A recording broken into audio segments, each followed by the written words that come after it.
بسم اللہ الرحمن الرحیم۔ السلام علیکم دوستو۔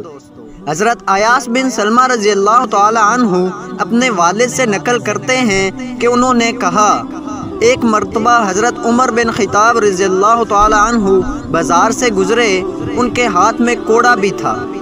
انہوں نے آہستہ سے وہ کوڑا مجھے مارا جو میرے کپڑے کے کنارے کو لگ گیا، اور فرمایا، راستہ سے ہٹ جاؤ۔ جب اگلا سال آیا تو آپ کی مجھ سے ملاقات ہوئی۔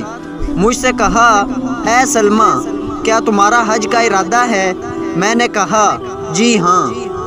پھر میرا ہاتھ پکڑ کر اپنے گھر لے گئے اور مجھے 600 درہم دیے اور کہا، انہیں اپنے سفر حج میں کام لے آنا، اور یہ اس ہلکے سے کوڑے کے بدلے میں ہے جو میں نے تم کو مارا تھا۔ میں نے کہا کہ اے امیر المومنین، مجھے تو وہ کوڑا یاد بھی نہیں رہا۔ فرمایا، لیکن میں تو اسے نہیں بولا، یعنی میں نے مار تو دیا لیکن سارا سال کھٹکتا رہا۔